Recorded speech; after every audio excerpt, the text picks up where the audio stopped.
ಬೆಂಗಳೂರಿನ ಆರ್ಸಿಬಿ ವಿಜಯೋತ್ಸವದ ವೇಳೆ ಚಿನ್ನಸ್ವಾಮಿ ಕ್ರೀಡಾಂಗಣದ ಬಳಿ ಕಾಲ್ತುಳಿತ ಸಂಭವಿಸಿತ್ತು. 11 ಮಂದಿ ಆರ್ಸಿಬಿ ಅಭಿಮಾನಿಗಳು ದಾರುಣ ಅಂತ್ಯ ಕಂಡಿದ್ರು.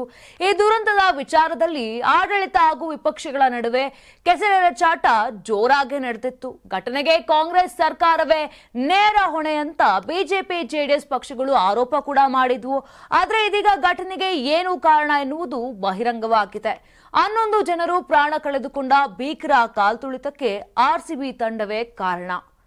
ಸಂಭ್ರಮಾಚರಣೆಗೂ ಮೊದಲು ಆರ್ಸಿಬಿ ಆಡಳಿತ ಮಂಡಳಿಯು ಪೊಲೀಸ್ ಇಲಾಖೆಯಿಂದ ಯಾವುದೇ ಪೂರ್ವಾನುಮತಿ ಪಡೆದಿಲ್ಲ ಅಂತ ಕೇಂದ್ರ ಆಡಳಿತಾತ್ಮಕ ನ್ಯಾಯಮಂಡಳಿ ಸ್ಪಷ್ಟಪಡಿಸಿದೆ. ಪ್ರಕರಣದ ವಿಚಾರಣೆ ನಡೆಸಿರುವಂತಹ ಸಿಎಟಿಯು ಪೊಲೀಸರ ಅನುಮತಿ ಇಲ್ಲದೆ ಆರ್ಸಿಬಿ ವಿಜಯೋತ್ಸವ ಮೆರವಣಿಗೆಯ ಆಹ್ವಾನ ಪತ್ರಿಕೆಯನ್ನ ಸಾಮಾಜಿಕ ಮಾಧ್ಯಮದಲ್ಲಿ ಪೋಸ್ಟ್ ಮಾಡಿದೆ. ಆದ್ದರಿಂದ ಹೆಚ್ಚಿನ ಸಂಖ್ಯೆಯಲ್ಲಿ ಜನಸಮೂಹ ಸೇರಲು ಕಾರಣವಾಗಿತ್ತು. ಇದಕ್ಕಾಗಿ ಪೊಲೀಸರಿಗೆ ಎಲ್ಲಾ ತಯಾರಿ ಮಾಡಿಕೊಳ್ಳಲು ಸಾಕಷ್ಟು ಸಮಯ ಇರಲಿಲ್ಲ. ಕೇವಲ 12 ಗಂಟೆಗಳಲ್ಲಿ ಪೊಲೀಸರು ಸಂಪೂರ್ಣ ವ್ಯವಸ್ಥೆ ಮಾಡ್ತಾರೆಂದು ನಿರೀಕ್ಷೆ ಕೂಡ ಮಾಡಲಾಗಲಿಲ್ಲ ಅಂತ ತನ್ನ ಆದೇಶದಲ್ಲಿ ತಿಳಿಸಿದೆ. ಇನ್ನು ಆರ್ಸಿಬಿ ತಂಡದ ಮೊದಲ ಐಪಿಎಲ್ ಟ್ರೋಫಿ ವಿಜಯೋತ್ಸವವನ್ನ ಅದ್ದೂರಿಯಾಗಿ ಆಚರಿಸಲಾಗಿತ್ತು.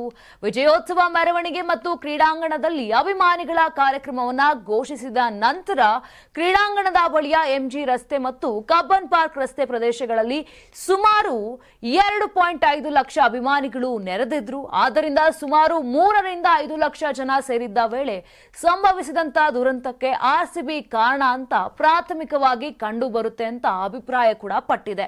ಇನ್ನು ಆರ್ಸಿಬಿಯು ಜೂನ್ 4ರ ಬೆಳಗ್ಗೆ ಪರೇಡ್ ಮತ್ತು ಅಭಿಮಾನಿಗಳ ಕಾರ್ಯಕ್ರಮದ ಬಗ್ಗೆ ತನ್ನ ಸಾಮಾಜಿಕ ಮಾಧ್ಯಮ ಹ್ಯಾಂಡಲ್ಗಳಲ್ಲಿ ಪೋಸ್ಟ್ ಕೂಡ ಮಾಡಿತ್ತು. ಇದರಿಂದ ಕಡಿಮೆ ಸಮಯದಲ್ಲಿ ಇಷ್ಟು ದೊಡ್ಡ ಮಟ್ಟದಲ್ಲಿ ಜನರನ್ನ ಸೇರಿಸುವುದನ್ನ ನ್ಯಾಯಮಂಡಳಿ ಗಮನಿಸಿದೆ. ಜೊತೆಗೆ ಇದೇ ಪ್ರಕರಣದಲ್ಲಿ ಅಮಾನತುಗೊಂಡಿದ್ದಂತ ಐಪಿಎಸ್ ಅಧಿಕಾರಿ ವಿಕಾಸ್ ಕುಮಾರ್ ವಿಕಾಸ್ ಅವರಿಗೂ ಸಿಎಟಿ ಬಿಗ್ ರಿಲೀಫ್ ಕೂಡ ನೀಡಿದ್ದು ನ್ಯಾಯಮಂಡಳಿ ಅವರ ಅಮಾನತನ್ನ ರದ್ದುಗೊಳಿಸಿದೆ. ಅಲ್ಲದೆ ಅವರ ಅಮಾನತು ಅವಧಿಯನ್ನ ಸೇವೆಯ ಭಾಗವೆಂದು ಪರಿಗಣಿಸಬೇಕು ಅಂತಲೂ ಕೂಡ ತಿಳಿಸಿರುವಂತದ್ದು. ಈ ರೀತಿಯಾಗಿ ಆರ್ಸಿಬಿಯೇ ಆ ಕಾಲ್ತುಳಿತಕ್ಕೆ ನೇರ ಹೊಣೆ ಅಂತ ಸಿಎಟಿ ವರದಿಯನ್ನ ಕೂಡ ಕೊಟ್ಟಿರುವಂತದ್ದು.